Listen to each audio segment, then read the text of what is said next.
Erokamano nyakoromogi kuom kete Ramogi TV. Chenro en mar oimore saa 3 mar otieno. Intiere kama kare mar mondo iyud weche manyien mago mosebedo ka timore pacho kae to kod gwenge mopogore opogore. Doho oyango ni omenda mosebed kitiyo godo mar gero kuonde chung' od bura NGCDF en mana mosebed kitiyo godo pacho kaendi e tok chik. Omigi thuolo nyaka higa mag 2026 ma onego bed ni gisetieko chenro magi duto magisebedo ka gidhigo nyime kaluwore ni omenda makamago osebed ka itiyo godo e tok chik. Bende wantiere kod jalup jatend piny Kenya Rigathi Gachagua makoro wuok oko tung' mosuo kendo rigiri korakre kod jatend piny Kenya William Ruto e weche bende giwacho motenore kod siasa to kod chenro moro mar piny mawacho ni entiere godo e weche mar dwaro mondo mi thiche oko e kom kaachiel kod weche motenore kod twak madhi bedo godo e wi kanisni to kod wach mar ni onego bed ni chako juogi osuru kata oyo. Magi to kod mamoko mathoth. Magi weche momiyo pek. That the National Government Constituencies Development Fund Act of 2015 as amended in 2022 and 2023 is hereby declared unconstitutional. Doho ong'ado bura ni chenro mag dongruok e kor gwenge mar National Government Constituency Development Fund okoluwore kod chik kendo nyaka rum e dwe mar 6 higa mag 2026. Wanataka waondoe Rigathi Gachagua waleta kibaraka yao. Si ndio? Ati waweke mtu ya kukatwa namna hii ya kukatwa namna hii. Kwa sababu mimi nasimama kidete na haki ya raia. Ndozi ambaye ni rais wa jamhuri, wewe umetukera sana. Jalup jatend piny Rigathi Gachagua koro chomo jatende William Ruto ter kawacho ni okoluor kata matin kaponi gin kod chenro mar thiche oko. Kik udhi e kanisa ni udhi mayo Nyasaye ni udwaro tax. Uluongo laana ne piny. In kidwaro mitoka ilemoni. Eto kodwaro mitoka tichango ne pastor golo suru. Jotend ute lamo mopogore wuok oko mar kwedo paro mar chik madwaro mondo ute lamo ochak chulo suru kama okuom jopiny to nayo ni kinde ochopo mondo kanisa bende ogolo suru.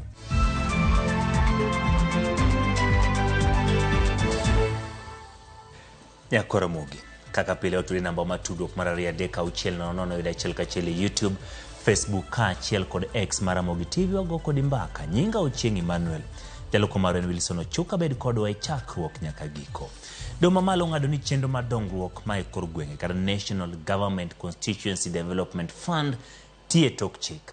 Jong'ad bucha adek Roslyn Aburili, Mugure Thande kod Kanyi Kimondo ne kata kamano dok ni jod bura ne noloko chike mag tayo CDF mane giloko chenro no putumore kod dwaro mar jiwo loch gwenge kata piny owacho mag counties nikech nitie ji moko mitimo monego wene counties. Jong'ad bucha go bende wacho ni tij jod bura kaluwore kod chike mag Kenya gin mana loso chike goyo kogno piny owacho mamalo kaachiel gi chopo dwach jopiny ka gimedo ni NGCDF en agulu mar ketho pesa. Kata kamano jong'ad bucha go ne wacho ni chenro kik ta tok dwe mar 6 higa mag 2021 kama imiyo gi thuolo mondo chenro duto mage madhi nyime otieki.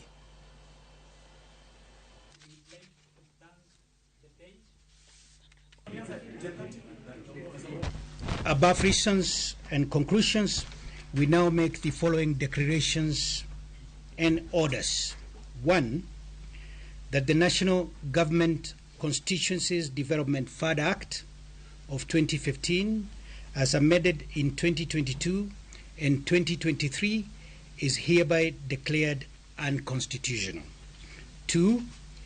That the National Government Constituencies Development Fund and all its projects, programs and activities shall cease to operate at the stroke of midnight on 30th June 2026. That this petition, having been filed in the public interest, each party shall bear its own costs. That's the judgment of the court. Kawuok weche mag kuonde chung' od bura to kod NGCDF siasa. Jalup jatend piny Rigathi Gachagua owuok oko kendo thiano ni oikore marakore kod jatend piny Kenya William Ruto e weche mag siasa.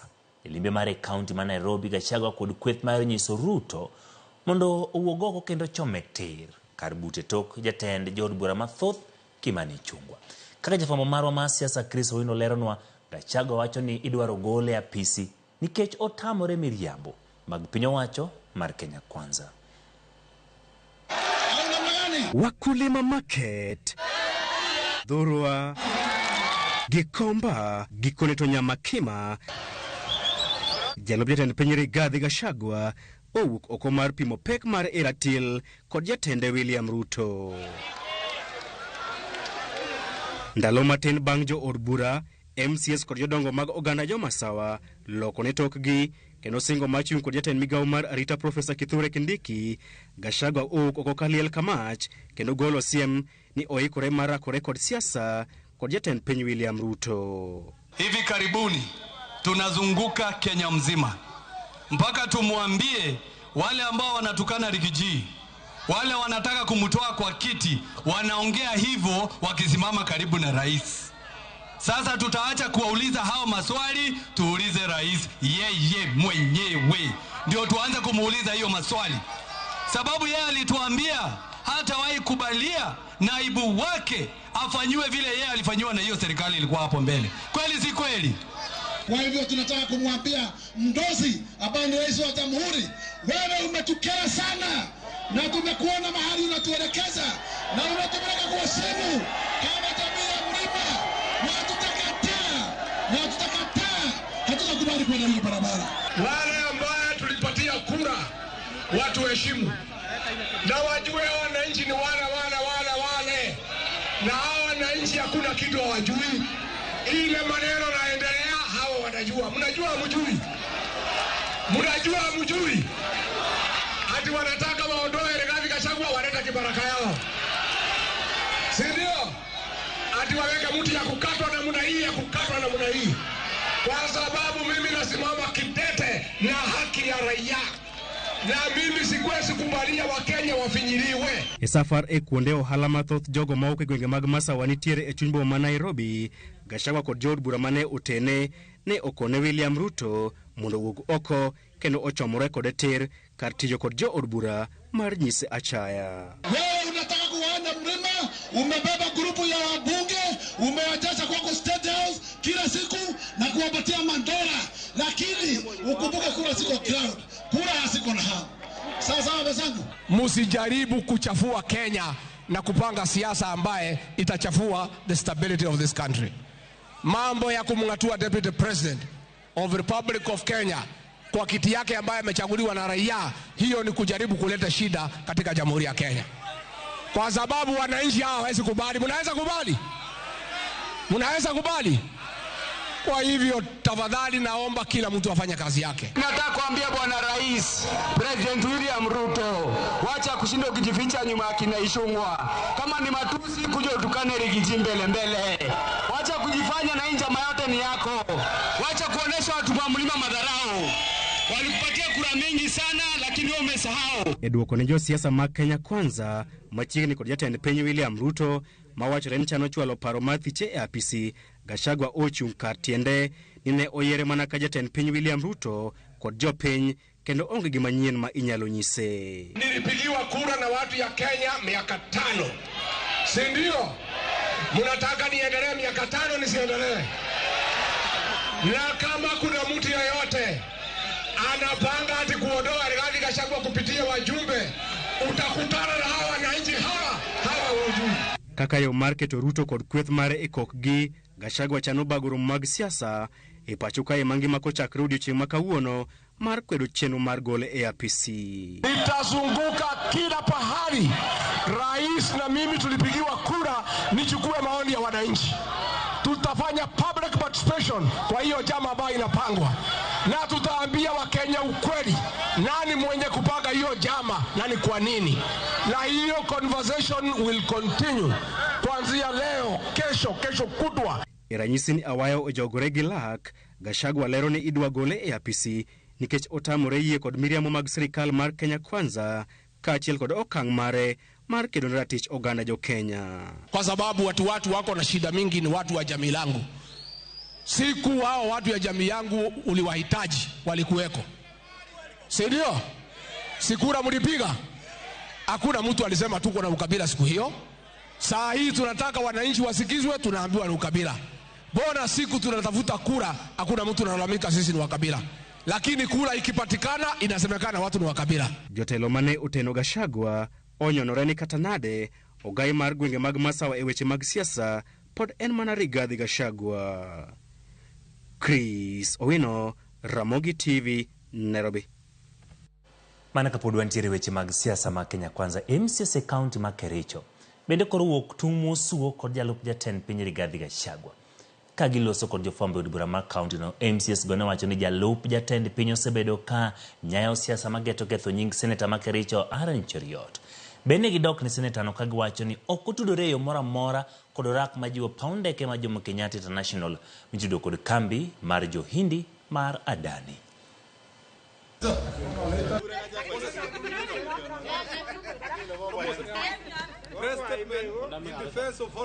The undersigned members of Kericho County Assembly stand in firm support of Honorable Aaron Cheruiyot, the distinguished senator for Kericho County and the Senate Majority Leader, against the recent wave of political motivated attacks. These accusations are not only baseless but also part of a broader scheme aimed at destabilizing the current administration, popularly known as Kenya Kwanza administration, and undermining the leadership of His Excellency the President. Tunajua vita hivi vyote vinaelekezwa kwa sababu ya msimamo wake ambao sisi tumeona kwamba atakuwa kiongozi wetu 2032 Mwenyezi Mungu akipenda. Kwa hivyo tunataka tuambie wale viongozi wanasiasa hasa katika kaunti yetu wanaoalika viongozi kutoka kaunti zingine wakuje wafanye siasa ya kumweza kumpiga vita Aaron kwamba haitawezekana. Majority of these plots come from the office of the Deputy President. Yes. And we are very much aware. Yes. And we know the funding scheme of the same. Yes. Even me, I was invited one time, but coming to my own senses, I came to realize that this plot is against our own leader, whom we've actually voted for him for 3 consecutive times, and that this is going to be the next leader in our South Rift region, in the Rift Valley region, and in the whole Republic. Rowere mag duond bura mar UDA okwedo mokalo paro machiwo lap ndeke ma Jomo Kenyatta International ni kambi mar Adani mawuok e piny India. Rowere no balo mokalo kod jachiw rieko ne piny owacho weche mag lony manyasani Dennis Itumbi mane temo lero negi ber mar chenro ma piny owacho gir donjo gi kambi mar India no. Magi nonyonyore kinde romo mar duond bura no mabende ne oyuore gi apisas madito mag UDA kamotingo jakom Cecil Marire gi jagoro maduong' ma Kojolo Hassan Omar. Rowere go ne wuok tung' mosuo gi Itumbi kene gitame tieko sungo moko kuom chenro mag piny owacho e kinde no. Present to us the aspirations of the comrade. There is absolutely no way, as a responsible country, you can continue having an airport that was built to accommodate 7 to squeeze 21 million people. Our neighbors in Rwanda, it's okay. We don't have to agree. Listen to me and you will have your say. It's okay. We don't have to agree on everything. Our neighbors in Rwanda are building a brand new airport to have 7 million passengers. It's okay. Our neighbors in Rwanda are building an airport to reach where we are. We are at 7 million. You guys are saying, don't expand that airport. Let Rwanda come and overtake us. Wadhi weche mag doho, Ogai, kata jalup Ogai Marubila Gilbert Masengeli korido fungruok tok doho mamalo we thuolo tok kane okwayo doho ng'uono kuom rem chope doho mondo ler kama jo Kenya adek mane chich ni obiro lal go nitie. Gine mane miyo oyude gi ketho machayo doho kendo ne ong'adne twech mar dweche 6. Jar bura Lawrence Mugambi ong'ado bura mar weyo thuolo Masengeli kwacho ni obolore mokwayo ng'uono kendo doho onge kod ratiro mar tiyo jal moyie kethone kendo kwayo ng'uono. Joyce Oduor nigi ler mar kaka weche no dhi nyime e doho. Okinyi makawuono, jalupo gai mar obila Gilbert Masengeli kaachiel kod okinde mage nochopo e doho mar kwayo ng'uono. Masengeli kokalo kuom okinde mage nokwayo doho mondo yiene ochunge nyim doho oler kama ne entiere gino mane riwruok mar okinde ma pachoka Law Society of Kenya ne okwedo e okang' mager. Kata kamano, ywak Masengeli ne doho rwako. I will thus allow Mr. Masengeli to take to the stand and redeem himself. Masengeli kokalo kuom oboke mar fuongruok mane okinde mage ochwale nyim doho, okwayo doho ng'uono kuom rem chopo e nyim doho, kowacho ni e kinde mabiro mbele obiro luwo chik doho. Kata kamano, owacho ni ne ok en hero mare mar chayo chik doho, makmana ni olero ni ne entiere e ticha. Olero ni tarik 3 dwe mar 9 higani mane owinjo chopo e nyim doho ne en oko mar boma ma Nairobi kendo ne entiere e chenro mag arita Lamu. Kata kamano, onge ng'ama ne onyise ni onyalo luwo bura e yor mbui. Tarik 5 dwe mar 9 ma bende ne owinjo chopo e doho, Masengeli owacho ni ne en e chenro mar keto arita e gwenge ma Kadhwath nam Chumbi, kama jonjore ne onego ji 4 e kaunti ma Tana River e gino manenore kaka mar chulo kuor e kind gwandruok mar dhoudi. Masengeli omedo lero ni tarik 9 dwe mar 9 mane oluonge ochopo e doho owuon ne orem chopo nikech luwo chenro mag nok mar arita nyandwat mar Kenya, kama kweth Al-Shabab ne omonjo tesendo bila e kaunti ma Wajir. Odiochieng' mane doho yudo Masengeli kod ketho mar chayo doho, Masengeli owacho ni ne en e chenro mar arita e kaunti ma Marsabit, kama jonjore ne omonjo bas mating'o jowuoth kendo kuoro magina e basno. Masengeli okwayo doho ng'uono kosingo ni obiro luwo chik doho, ka bende okwayo doho mondo owene. As a police officer, it is my duty to enforce court orders and ensure that court orders are obeyed.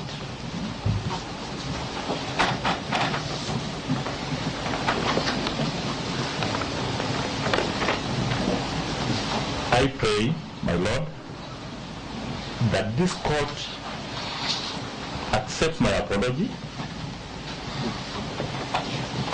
vacates conviction and sentence. So I pray, my Lord. Tok do winjo kowuok kuom Masengeli, jang'ad bura Lawrence Mugambi ne ochiwo ng'eto mare kowacho ni Masengeli nenore ka ng'ama oyie ketho mare kendo bolore kokwayo ng'uono, gino momiyo doho oweye thuolo. This court is convinced that Mr. Masengeli regrets and is genuinely remorseful for the situation he finds himself in. It is not the intention of this court to punish a genuinely repentant man who has acknowledged his mistakes and offered an apology. I must arrive to the determination that Mr. Masengeli, through this purging process, has purged his guilt. And thus, both the conviction and sentence passed are set aside. Tok chiwo ng'eto mar weyo thuolo jalupo gai mar obila Gilbert Masengeli, jang'ad bura Lawrence Mugambi nowacho ni owere gi burano kendo kaponi jogo ma omako burano ok oyie gi ng'eto mare ma odok e doho, to burano ibiro winj kod jang'ad bura machielo. Joyce Oduor, Ramogi TV, Nairobi. Erokamano Joyce kuom leronwa lipodno makare. Jatend migawo mateko Opiyo Wandayi owacho ni piny owacho dhi nyime kod chenro mar tieko lal mar stima ma kinde ka kinde gwenge mag Nyanza ma milambo mano South Nyanza. Bende owacho ni piny owacho dhi neno ni jogo ma pok otudi kod stima yudo stima. Wandayi ni lose kinde yawo chenro mag tudo stima e gwenge mag Awendo. George Juma nigi ler mathoth.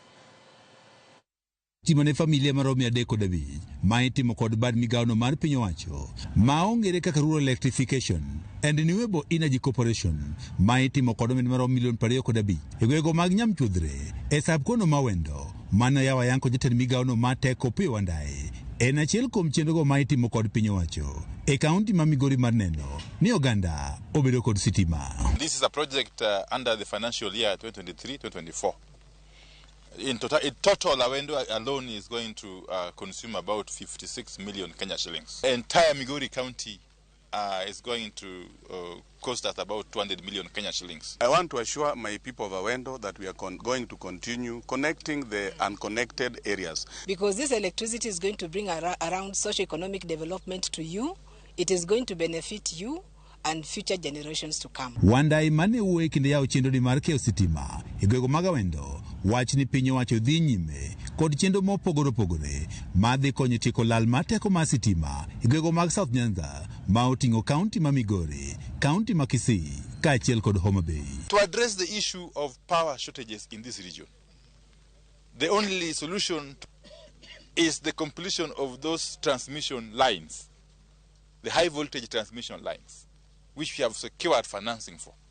Currently implementing a project, actually we almost completed, the transmission line from Awendo to Isibania. Counties maidore egwego mag South Nyanza osebiro kod lal mar stima makinde ka kinde ka kwan familia mathoth be nyaka sani pok otud kod sitima. Lai manyien mar sitima mating'o teko stima mathoth ma igero kowuok Awendo nyaka Kehancha, Narok nyaka Bomet, kaachiel kod mano mawuok Sondu nyaka Ndhiwa, gin mago meten migaono ma teko wacho ne dhi konyo tieko lal mar stima ma osebedo e gwego mag South Nyanza. I want to commend Mheshimiwa Water for what he's doing, to urge other members of Parliament from Migori County to also invest more in rural electrification. Jaod Bruno ma Awendo Walter Wino ne wanigeno mare en neno ni oganda duto igwego mag Awendo kaachiel kod kaunti ma Migori kod tud kod sitima. We are here with the MD Rerek, who has been very cooperative. She has really been of help to us as the people of Awendo. Like it has been mentioned by Waziri, we have several other projects that are ongoing in our constituency. Just want to assure you that the unconnected areas, I'm going to make sure that they are also connected to the grid. Ten migaono mar electrification and Renewable Energy Corporation kod mano makeo teko stima Kenya Power ojiwo oganda mondo koro konygi e rito lai mag sitima, transformers kaachiel kod moko magiwacho ni sani achudhe koro ketho kendo kwalo. This is our development, and being ours, I want to ask us to guard it jealously. We have had instances of vandalism, conductor being stolen. Lipot mawuok kuom apisno mar Kenya Power yango ni ikomenda mar 2023 nyaka 2024 transformers mag sitima maromo 7 manengo giro milion 18 ne okwal kendo kethi kod achudhe e kaunti ma Migori mangima. George Juma, Ramogi TV, Migori. Koromo gitok lipot ma George Juma koke gwenge mag Migori. Watiyo godo telo mokwongo mag weche manyien moikoni chindo maro imre kata kamano kik idhi mabor nikech ka waduogo to wantiere kod lipot to kod twak ewi kako gando kawo weche mag dwaro chako ng'ado osuru kanisni. Kik idhi mabor, waduogo tok yo matin.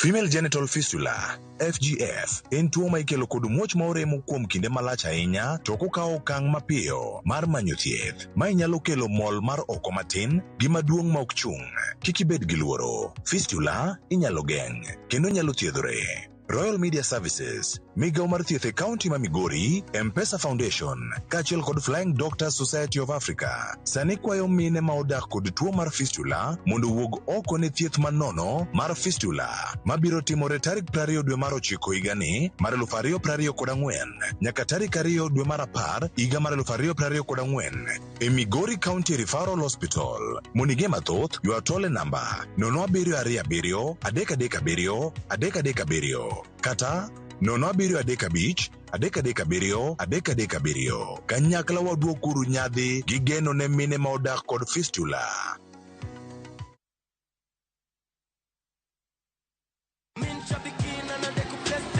Brate, huu mwezi usiache life ikuweke kwa kona.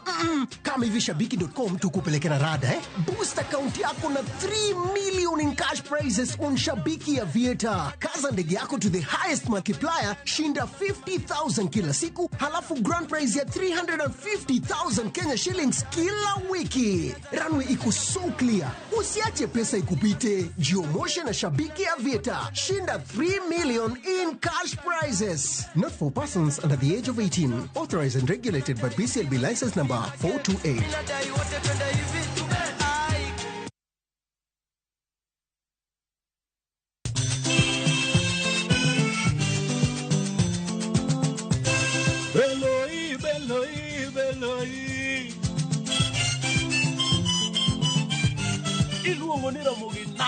Wacho ni wigi ni dibedo maliet ka pas. Wan gi jangolo mar Juma miluongo ni Tony Nyadundo, king of Ohangla mwenyewe. Kijana mzuri. Kasto wan gi ngero mar joma moto madhibiro maliet kaka pas. Koleos kwa instrumento tunasema namna vipi? Wantie be giri nyako magejwa kigenye mar ajawa. Wantie giri kati sande wantie giveru nyawagai. Sike pacha ujariyo nani. Kati koda an yar Josephine yo ngombuche kwa magejwa. Tamo wanga kawuono niwe apuonjo ganda. To mana radio Ramogi kati koda Ramogi TV live Ramogi Night Disco. Kick by. Pinyo tamo wanga kawuono niwe apuonjo ganda.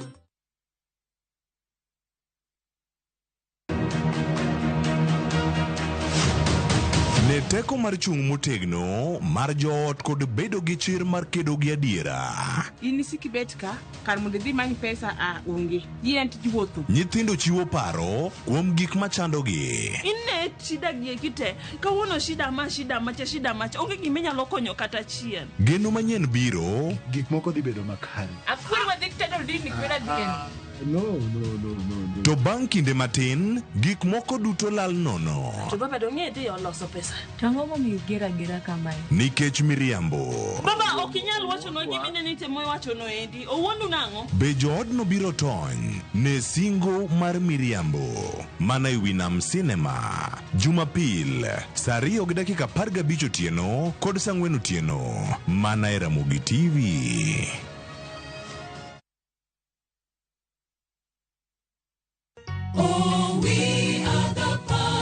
Sabato ni riuri kodwa e nyasi makende mar World Pathfinders Day. Kama yie wende kod winjruok romoe. Ng'e mor mar riwruokwa mar Pathfinders e kanisa mar SDA. Jakwath Opere Nyaroya biro yalonu wach manigi teko mar loko ji. Biblos wacho wechegi. Puonj nyathi mondo olu yo mowinjore ne. Kendo kosedongo ok noae. Ne kaka jo Pathfinders wa nyiso lony, chiwruok kod chuny mar tiyo ne jomoko. Injili ngima. Sabato, saa 2 okinyi, kik bai.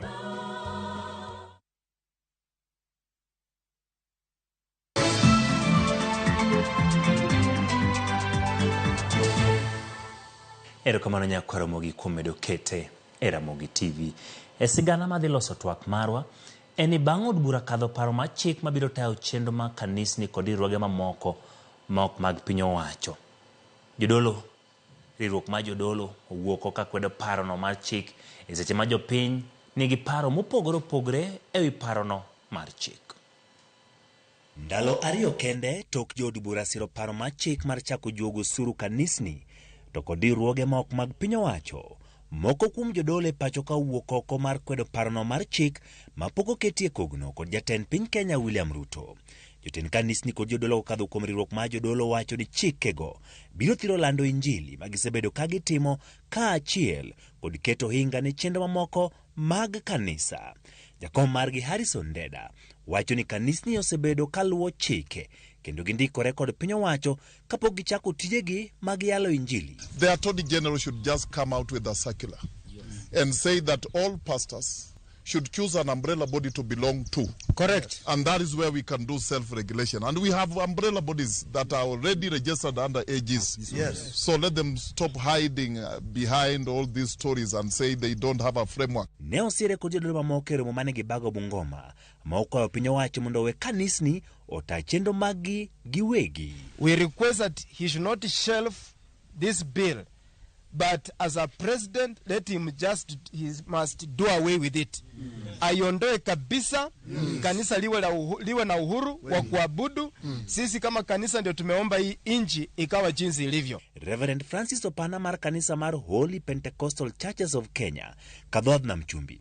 Okwedo parono kolero ni kanisa nigi ting' mapek e kind oganda mosebedo kuom higni mathoth, kendo ng'ato ok onego par ni kanisa nigi omenda mathoth minyalo ng'ado osuru. Kanisa kik ng'ato par ni kanisa nigi pesa moro malich monego kaw ushuru kuom kanisa. Mano gima an awuon awacho from experience. Gino ok nyalore, gino onge. Opana wacho ni piny Kenya nyalo biro neno midhiero mathoth poni okaw okang' mar kawo osuru ne omenda mosechiw ne kanisa ne tij Nyasaye. To bende daher nyiso jo Kenya, kata de uchandoru manade, kik udhi e kanisa ni udhi mayo Nyasaye ni udwaro tax. Uluongo laana ne piny.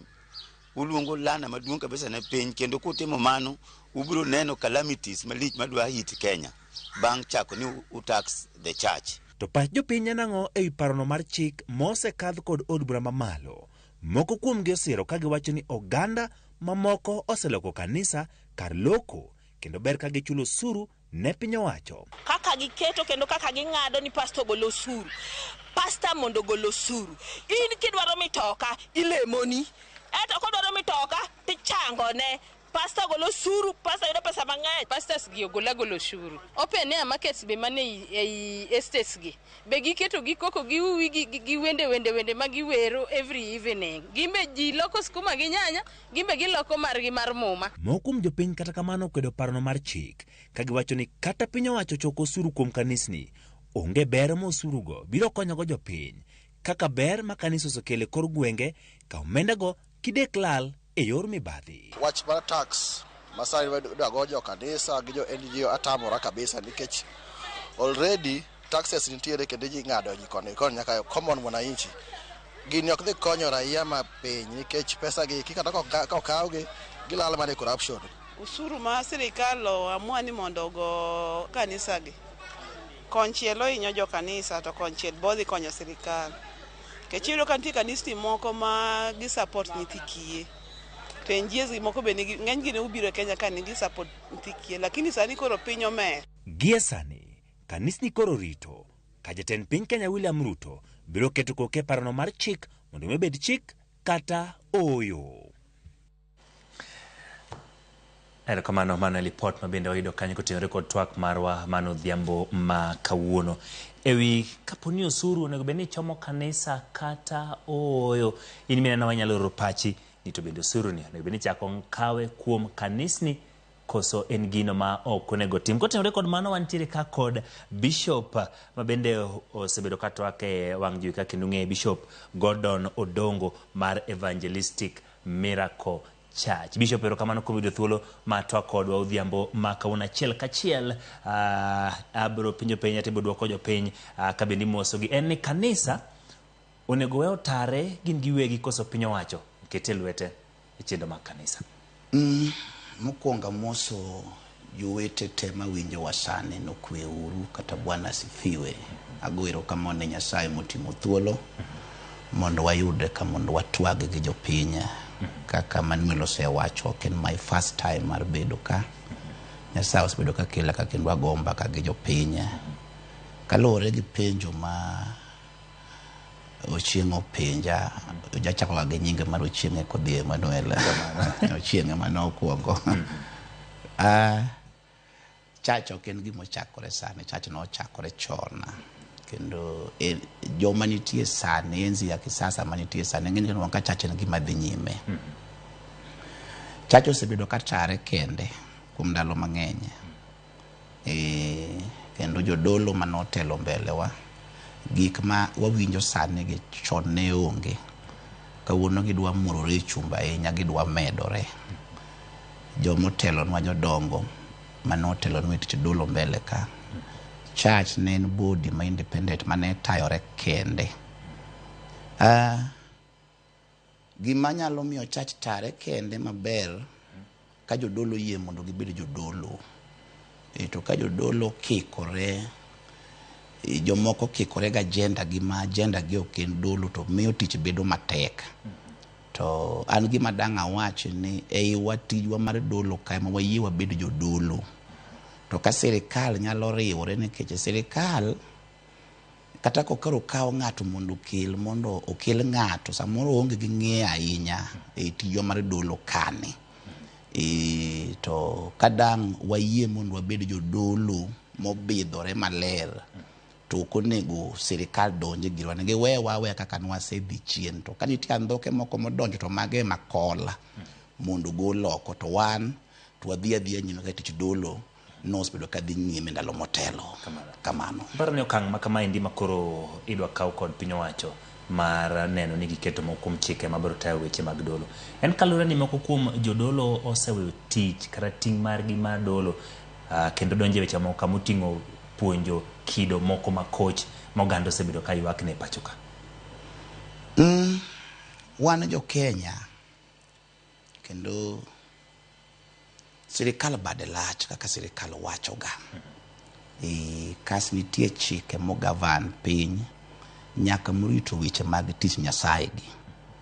To aparo ni kama wach ni kelore ahinya makoro miyo wadwa thoe gopo gwang' machielo en wach Shakahola. To kanyo babiro wache wach moro. To nitie the law of the land, chik morito piny. Maka ng'ato dhi kinyume osando jonyasan, osando jopiny nikech joma lemo go mago Kenyans. Ok onego timne gi tim moko masando gi. To kaka sirikal is everywhere, case DCI, police, joma nade gi jogi dhi ga lemo including the president. Ma every Sunday no ka joma dongo gi dhi lemo. Ka nitie kama ofweni jatich Nyasaye moro tiyo marach. En monego kaw ni okang' ka ok onywand ji te. Ok dang' awach to osedhi maber, jotich Nyasaye moko to osetiyo marach. Mano ok aluor mar wacho. Gisetimo timbe moko ma ok nyis Nyasaye. Ikoro man to dang' awach ni ber te, lakini ok rach te to ok ber te. To ka nitie marach gi monego pudh oko mondo wach Nyasaye odhi nyime. Kamano. Wach maduong' odiochieng' ma kawuono ndalo ariyo kende toka od bura ne okadho paro mar chik nikech pok okete kogno gi jatend piny mondo obed chik. Gidwaro mondo mi kanisni ochak chulo osuru. Ahinya to kanisni ma bende nitiere kod chenro mamoko kopogore gi sadaka. Kaka wach ni seche moko nigi skul, seche moko gintiere kanyo kod kar thieth, seche moko gintiere kod gik mamoko ma giuso makelo negi omenda ma koro sirikal dwani mondo okete lwete. En gino makare koso nego we oko? Sirikal ma Kenya osetimo maber, lakini Emmanuel, dhano opog didek. Dhano opog didek. Dhano en body, kendo body kanyo no wako losne weche mag health mapuonjo ringruok. Kendo dhano en soul molosne education mipuonjo. Kas dhano en spirit. Tino waka idara mar chuny ka government ok dew. Ok dew. Koro ka be government onego ng'e mondo losane kaka dang' ng'ia ni chuny nikech church orito chunji. Ministry mar education puonjo ji, jo health rito kamano ka giri kacha gini. To chuny ka chalo gimowe. An pacha na pa ni kata mana idara mar chuny ka be nonego form ne kata migawo moro ma obed kata gi CS ne moro. To bedo gi CS ma ong'e weche mag Nyasaye, ma nyaka obed mana ng'amo ai dolo. Ma ok ni ka oai office mar bedo CS mar chat yudo kubudho gi BI mara kama Simba kamoro. Mago pod ok bi konyo. Obedo ng'amo ng'e wach Nyasaye. Manyalo gade mondo chach bon wang' kama ginyalo gore, ginyalo tere ywak gi. Jano kachalo gima chach dong ka nyithi kiye ma kama watere ywak wa. Chalo gima bedo maonge. Kalure kod penjo mchake penjo kendo. Ing'eni gik mang'eny ma government sani ongi no chakore ne gin chach. Sikunde madongo masani kuro kata mana stare gini ngene ka stare pok bido sikuto no chakore gi church. Asumbi gas gini Nyabondo gini gima no mokwongo tik ne en church ema no telo. Koro church ni en siro maduong'. To giomiyo magi ne bet mamiyo koro sikul wuok osiptal kaluwore gi pek ma jopiny nigo. Koro ka ng'ato nigi church to sikul be nitie kata osiptal. Weche mag osiptal odok ka health, sikul bo odok ka education, gibed manage, to church to giwe. Nikech sama church idhi chak timo ne osuru, ting'eni church ok en ohala kata ka register church en non-profitable dong kamano, en gima ok tim go ohala. Sama idhi ket church mondo ogusu manake ne gidwa rwako church mondo church bo obed ohala. Mae ka church joma chuny gi okethore gibiro tiyo gi church marach koka dhi bedo marach moloyo nikech koro church bo rwake ohala. Gimoro amora migole osuru manake ni en ohala. To ok dang' wayie mondo church olokre ohala. Church en gima konyo chuny, dil gi chuny makata mana pinje moselony. In wang' ka government ma malo nitie support ma gichiwo ne church. Kech mag yar faith workers. Chalo gi social workers. Koro pinje moselony nitiere support monego bed ni gimiyo chach to pinywa mar Kenya kinwa ka chach en gimoro mojiwang'a en giming'iyo gi wang' marach to chach ni oting'o ting' maduong' ma kadang' chach bedo maonge to Kenya ni ok dang' bed Kenya. Koro osuru to kata mana muma wache Mathayo 21 kisomo chakre 12 ka Yesu donjo kalu mowacho ni oda ok en kar ohala. Koro ok dang' wayie mondo chach lokre ohala. Sami biro keto mondo wagol osuru manake ni chach automatic osedonjo e ohala. Kamano. Thank you. Winjo ka achiel kuom jodolo mawuok e gwenge mag Mombasa wacho ni midhiero nyalo biro betie. In kaka ng'at ma bende achiel kuom jogo ma gin jotich e kanisa. Gin midhiero mage manyalo biro betie poni koro obedo chik kendo koro kanisa nyakolo chul mana osuru. Midhiero mage manyalo betie. Joma mulo jotich Nyasaye jogo mulo tong wang' Nyasaye. Mano biblical, mano muma. Kendo ng'ato nyalo mulo life wire, nyalo nyono hotspot. Koro ka to dang' advice kata president nita neno kako wuoyo gi rumo chiwo poko sign gini. To advisors manyalo reach the president gino dhiye mos otim thorough consultation otim tudruok malach kapok keto lwete gini nikech sign gima dwa dictate wach Nyasaye sami kedo gi chach kedo gi Nyasaye ok ikede gi dhano. Koro wach ni gidho jowete wago nyalo kelo ne piny achiedh nadi kendo nyalo kelo ne piny wedeya. Gik moko mikala kala oyaye kagi nwano chini kako kelo ne piny wedeya. Ok wagom ni piny chako dok wedeya but church pur niga big role manuel mar play e Kenya ka kata mana sani kilanda barika to ayno kaka town ne chalo gi chapni mag politics. Church mabiro come out mondo otoliza piny. Koro church to rais onego ng'e kae na maber kapok oketo lwete wachno. Kamano jaduong'. Ng'eni gini bende mulo jopiny kendo jopiny bende joka gintiere gi duondgi mopogore opogore. En ni kanisa pok oyango ne jopiny gigo ma seche moko menda michoke kanisa timo makare. Kichunyo ka jopiny moko wacho ni bishop en kodwa kidwaro kadwaro nyamburko tanga bilemna into kidwaro to gitima nadi ging'ioni. Winjo ka jomoko wacho ni nitiere omena bende choko mathoth ma gin gineno ni odhi ne jotelo to kokony chendo machal kama. En ni kanisa bende pok oyawo ne jopiny ayanga kaka omenda magichiwo ne kanisa tiyo. Moko na winjo ka wacho ni jotich Nyasaye moko ringo gi TX giche madongo. Mago weche wachako winjo kelando gokinyi. Ting'eyo ni wambi wafulo gini ok jotich Nyasaye te. Ng'ato nyalo dhi gi gimo kasto ng'iso ji kaka ibieguri gimo ne kaka owichore marach. Ing'eni siasa mogo e Kenya ka chakre 2017 nyaka 2022 nego e kanisa. Kinito pesa makure lach koro kisetire church 20 million to wang' jadolo makanyo dhi ng'iego TX ere makosa. Koro kuonde moko be government pesa ne kodwani mondo ingilia church ni kuonde moko be gimbe gichangia kech ne gi loko church pau siasa. Giolo pesa bagaga yayu pesa makuri kiruma to ka wang' jadolo makanyo osetine 20 yen to dhi okawo ng'iego TX ere mistake. Koro kuonde ge nyaka non mos but pes od Nyasaye onego tim tich Nyasaye migao nitie mi support go monde liete nyithi kiye mi support go jodolo bonde kisomo wach mondike Ezra jodolo nego mi to momano wacho kisomo Ezra 7:22 kanyo to ndiko ni mecho nego mi to kik migi mang'eny kik migi fedha molo kilogram 300 ng'ama winjo osom kanyo Ezra 7:22-21 kanyo I think so.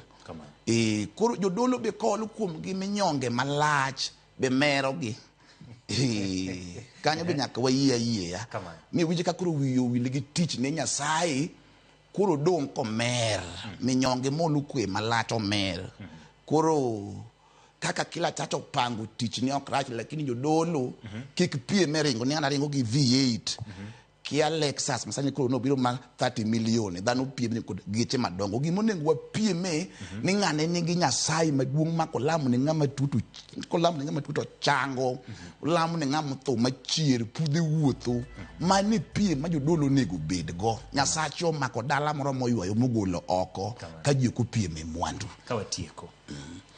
Jatend piny pok keto lwete e paro ma chikni en wach mane mnyalo wacho ne jatend piny kaachiel kod jodolo ewi wach ni makoro sani en gima koro watwake ahinya ka watieko e thuolo machuok. Gima danga ngis jatend piny en wach mondikeza kila par gaboro. Ngiro manogo to noko ni ngiro nyok chaka go e piny kido ni kwire no chamo limo manum to nyithinde malaka gi tow. Adwa na kwa wa president ma waero. Iwonge kaginga moro ka chuny waler. Kikidewa igop ngato. Ka ngato koso jaduong tigi migao ma in go muluri DCI police to chom ngano tir to kikinywand jodolo e makosa ngato. Ka ngato koso kaka ni McKinsey koso wakwani kikinywand wa makosa mar McKinsey. Dil gi McKinsey to wan bi chiemo kunyo ni godon bi wach moro mako dil gi godon to kunego nywand ji e kosa mar ngato.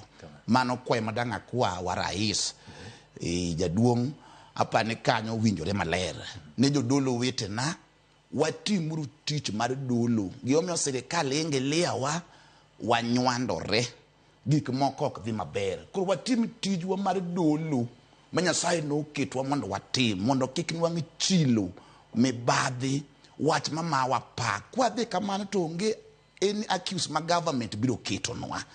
Nyasaye mondo gwedhi baba. Erokamano nyakwaro magiwinjo kanyo maler wach motenore kod paro ma chik mabende oito mondo mi jatend piny Kenya. Pone biro kete go kato kubi keto otingo kanyo gik mathoth madwaro tayo chenro ma kanisni ka achiel kod weche mago mag choko osuru. Winjo maler wach mowuok kuom jadolo mabende en Bishop mwatwa godo chieng' ma kawuono mano Bishop Gordon Odongo mar Evangelistic Miracle Church. Kikidhi mabor udaduogo kod weche mamoko mathoth e chenro mar Oimore.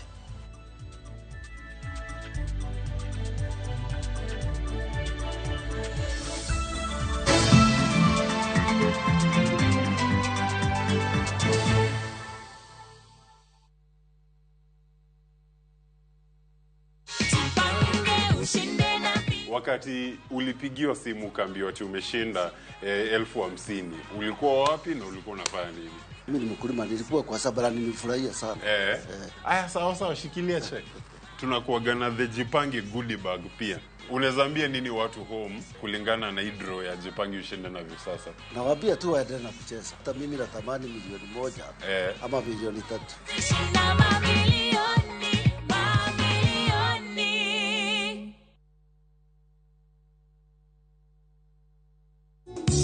Nyasaye mazalime, Nyasaye mazalime, Nyasaye mazalime, Nyasaye mazalime. Mondo yud wenda mar Nyasaye majalimbe kaka sikiza tune mari D*860 *419#. Parnia Ramogi TV e od jowende duto.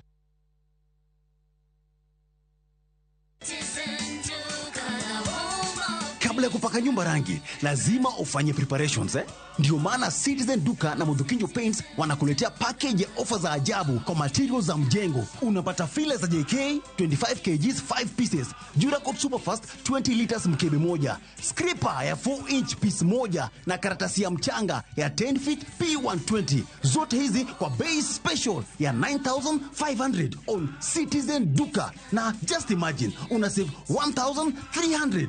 Hii ni deal moto na haita last. Piga star 487*5# saa hii. Lipa na utapokea SMS ya confirmation. Alafu uende kwa counter ya Citizen Duka kwenye duka ya Mudhukinjo kuchukua material zako. Unangoja nini? Save chapa kwa mjengo yako na Citizen Duka. Citizen Duka, the home of discount. Citizen Duka, the home of discounts.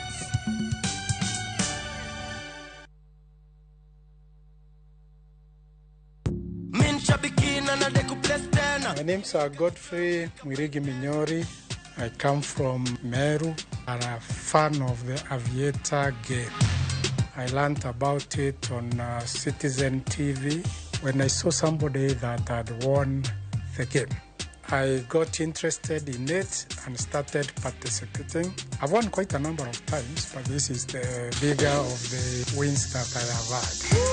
I like the game because it's a game that you can play anytime, anywhere, and it has no bias. And here you can see I'm getting my check for my recent win. Niko na project kadhaa zenye zinaendelea.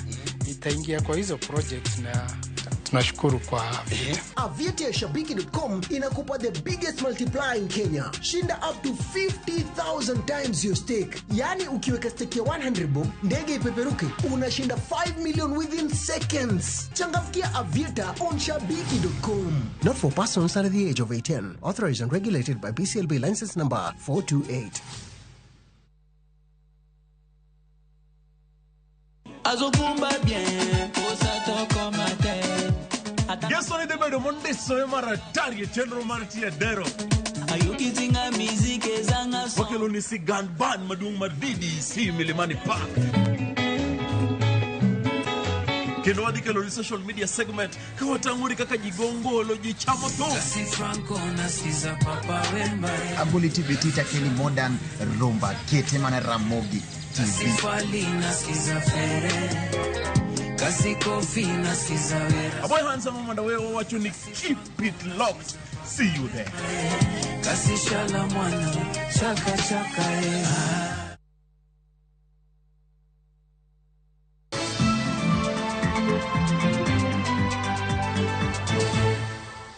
Erokamano nyakwara Mogi komedo kete Ramogi TV wadhie sigana kata report malit. Egwenge ma Muhoroni alamno bagi ne ringre ji 11 manowito ngimagi chak dweni e yor masira e apaya mano ma wuok Muhoroni kochomo Kapsitet. Alamno mano yore gi jotelo mopogore opogore. Joriemb nyamburko no kwamondo gibeda kiche seche magiting'o jowuoth kendo giluwo chike mag apaya kaka yo achiel kuom geng'o masira mag apaya. Jogo mane otony masira no bende okwayo jotelo mondo one ni apaya olos kaka owinjore. Ka jalup gavana e kaunti ma Kisumu Matthews Owili nonyiso duol mar Kenya National Highways Authority mondo med lach mar apaya no.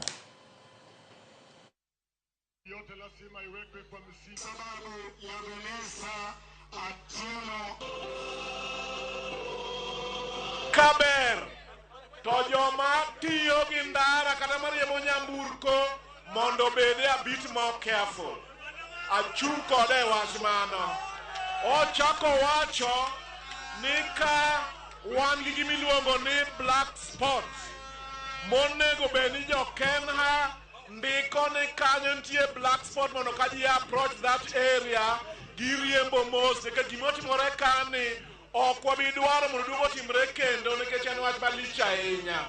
want to ask our leaders to fast track the repair of our roads. Nataka niwajulishe viongozi wetu ili wakafanye mambo barabara itengenezwe. Tunaomba wale wanaendesha magari wawe waangalifu kila wakati.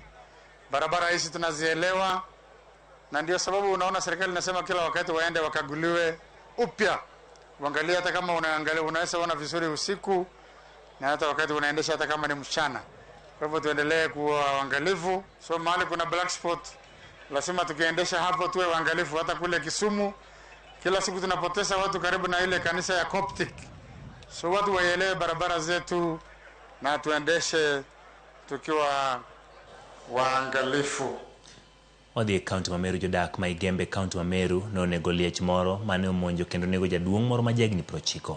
Tok nego liejno ne gichinje ka gikenge e onyiso ichwang' margi ka bende gichao piny owacho kokalo migawo mochung' ne weche mag le kuom rem mar keto arita makare ne le bungu e gwengego. Bende ne gimedo ni miyo moro bende pod yudo thieth ka en bende ne omonje kod liech e gwengino.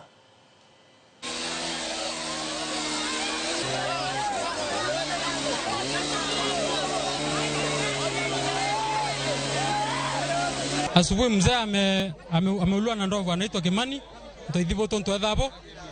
Ameuliwa leo asubuhi na ndovu. Ndovu ametoka pande za Tobeto Kiongo wakapitia pande za Ntunene Ward na sasa hivi tuko Kirangondu Ward Kumare Machongolo sublocation. Pale mzee Ntoithibo to amepata ajali na amepata mkasa na ameuliwa na hawa ndovu walikuwa wawili. Na nauliza hawa KWS walikuwa wapi kutoka asubuhi? Manake hawa ndovu wamefika hapa saa 12 asubuhi. Hawa ndovu wameharibu mimea, wameharibu nyumba zake. Huyu mzee ameuliwa na ndovu. Na kama ameuliwa na ndovu na mtu kuolewa ni ndovu, ni lazima alipwe na KWS na hata damages zile zote ambazo zimetendeka hapa mpaka zisimamiwe na KWS.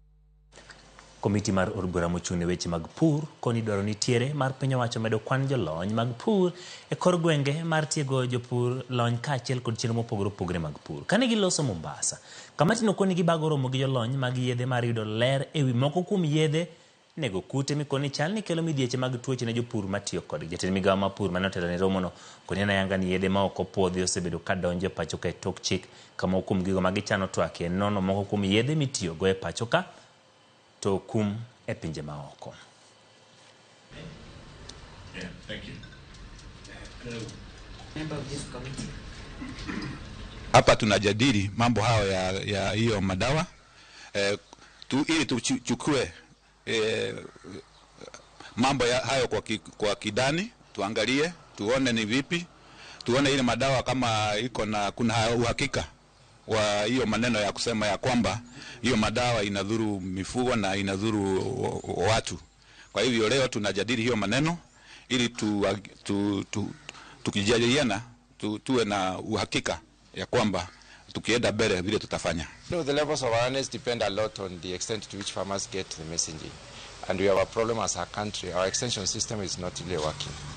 The minister has a lot of work to do in consultation with the county government on education of the farmers. The extension services in this country are very, very way down the standard. So we need to engage younger people into extension because the last time the ministry seriously engaged or employed was in 1989. So you can imagine all those fellows have retired or they're retiring now. And now we have a huge gap. We need to engage or employ younger people to do extension in this country.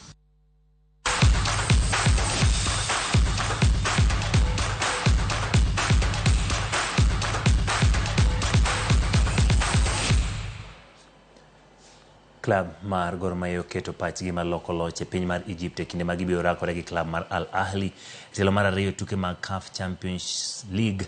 Kogalo mane osemole boma mar Cairo kendo timo rako margi biro rakore gi club mar Al Ahly e telo mar ariyo e tuke mag CAF. Kogalo nologi club mar Al Ahly gonde 3-0 e telo mokwongo alap manyayo kar kamano pod geno nitiere. Leonardo Neiva ma en kocha mar Gor Mahia geto ni gisetimo ikruok makare kendo jotugo ni geno matimo makare. Jaloche kind Al Ahly kod Gor Mahia bidonje tielo mag grube.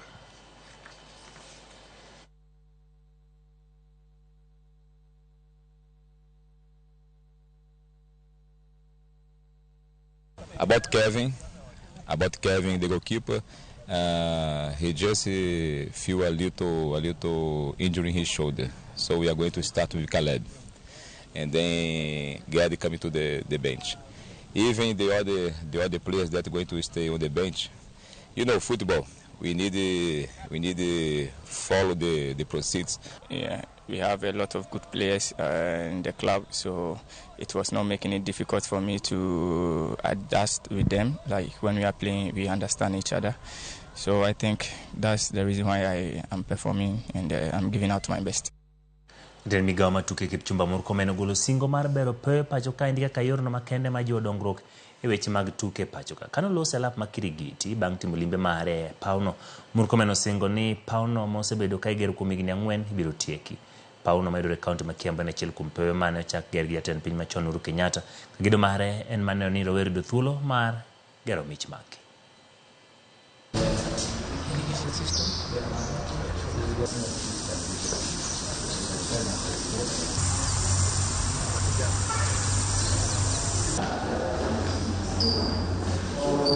What's remaining is to relook again on a few areas, the grass, for us to think about completion also of the stands to make sure that we put seats on the stands. We're holding a meeting on Monday with the Sports Kenya, and we will discuss together as a ministry on which exact day, completion day, we are going to complete this project. We'll look at that meeting, we'll look at the financing to make sure that we make the necessary approvals. Tuke mag nyamburko mong'ere kaka Kenya Motorsport dhi bedo gi ikruok maduong' ka lokruok maduong' bang' moko kuom jotelo kaachiel gi jokanyo pogore kendo wuok e riwruok mar Kenya Motorsport Federation.